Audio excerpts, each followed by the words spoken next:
Hey Evil Dead fans, just making a quick video. It's tutorial number 15 on how to make Ash's hand from Ash vs. Evil Dead. It's just going to simply be a quick thing of going over the attachments from the cuff to the body. Now, the body that I got, the paint's still sitting and I really don't want to handle that right now, so I'm just going to go over it real fast. So what you do is, once you got your cuff made, we've been through that already. Let me move some crap. And you have this attached. You won't have a hole drilled yet. What you want to do is insert this, your cuff, where it's supposed to sit, into the body.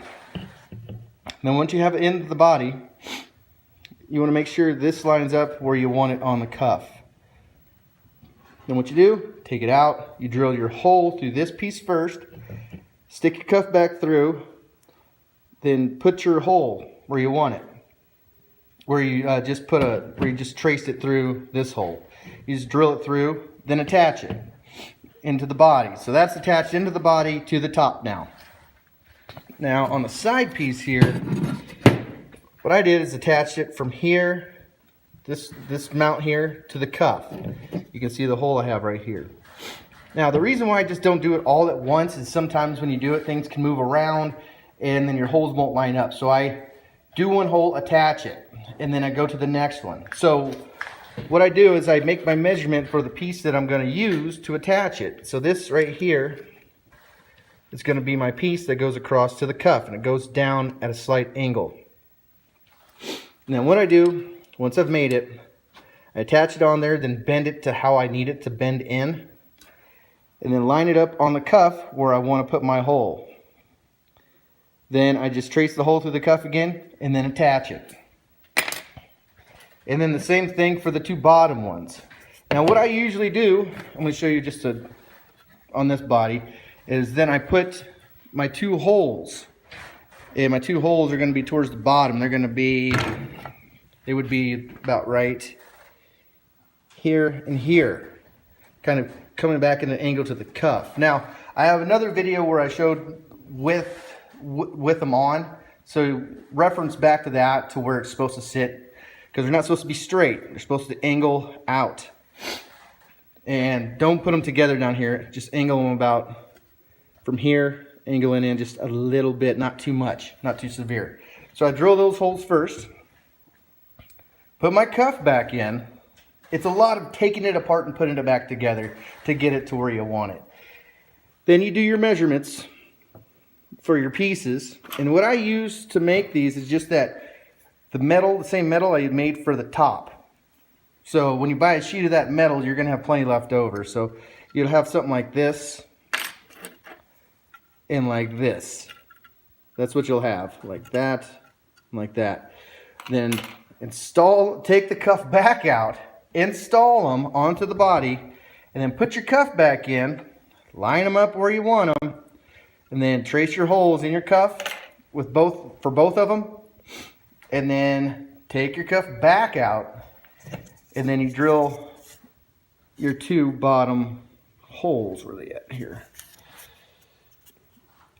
Right there. And it's kind of tedious. It takes a while, but it's worth it in the end. You're not drilling a ton of holes, because like I said, if you do it all at once, you could have the problem of the holes not lining up correctly. And that's what you need, is to make sure they line up correctly.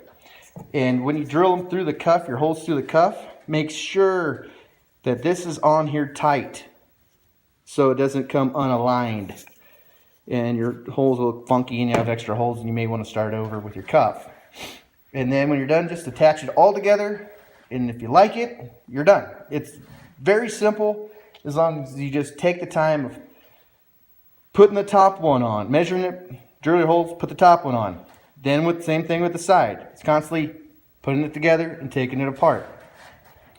So you have that together, then you get your next one done, then you go with the bottom one, you get your holes where you want in the body, and then just measure for your pieces that you're going to make for your cuff holders, and then drill in your holes. It's just a lot of taking it apart, putting it back together, taking it apart. It's real tedious. It won't take that long. It usually will take, if you take your time with it, about 45 minutes tops to an hour, because you're making these pieces. And depending on your thickness of metal. This is just it's a very I would say semi-stiff metal. It can bend to where you want it pretty easy with just a little bit of force. You can actually use a really sharp pair of shears to cut it and to cut the edges and sand them down. But we'll get those blackened out, patinaed, and stressed whenever we're fully done with the installation. And that's just a quick deal on those. I mean, I didn't cover it yet, and it's really easy. I mean, you can make one to mount from the side of the body if you're doing the Evil Dead 2 one with a single strap on the bottom versus the 2 on the bottom, because the 2 on the bottom is from Ash vs. Evil Dead. Evil Dead 2 had the single strap in the center of the body going to the cuff on the bottom. So it really just depends on which one you want to do. You can mix and match it up. Just make it the way you want it. I mean, you can have parts from Evil Dead 2 on your chainsaw, or parts from Army of Darkness or Ash vs. Evil Dead, because they've all changed. There's scenes to where on Ash vs. Evil Dead where the chainsaw top is longer in the back than the body. And then there's scenes on, there's the flat top one off of Evil Dead 2. The the top cover of the chainsaw hand, I've noticed, sometimes ends exactly where the body's at, which that's how I do mine. I mean, if I was going to do an actual Ash vs. Evil Dead, 2 specs, the perfect specs, which it does change. They change from, scene to scene because they've used so many different ones and they're not exact. There was 1 or 2 scenes to where it does end right at the body, but there's a lot more scenes to where it extends. This end extends out farther from the body from here. It actually ends about right here.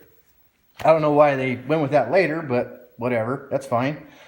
You could do it either way. I prefer not to. I don't like to have the cover overhanging. I like it to just end with the body. So the chainsaw body is the chainsaw body. It's not, doesn't look like a generic piece that just hangs over. But it's really just up to you what you like. It's both are correct. So it's really just, that's just the way it is. So nobody yet has answered the question yet from the past video about which actor or actress was in one of the Army of Darkness or Evil Dead movies and season 1 of Ash vs. Evil Dead. Nobody's answered that correctly yet. Good luck. It'd be cool if somebody could figure that out. I'm not going to give a clue, because if I give you one clue, you'll figure it out in a heartbeat. Because there's, if you've seen all the movies and you've seen the whole series, you'll see that person go, oh, where are they from? I've seen them somewhere else. And that's, it's one of those characters. And it's just a minor role on the movie and on the series. So good luck figuring it out. I mean, if you've watched, I'll give you this clue. If you've watched every aspect of Ash vs. Evil Dead Season 1, every aspect and every way to watch it, they will tell you who it is. Straight up, they will say who that person is. So that's a clue. So go back and rewatch it again, and that's really the one way you're going to find out who it is. Or go back and watch all the movies, and then you'll see that person and go, oh, that's who it is. But anyways, till next time, you guys have a great day. Bye.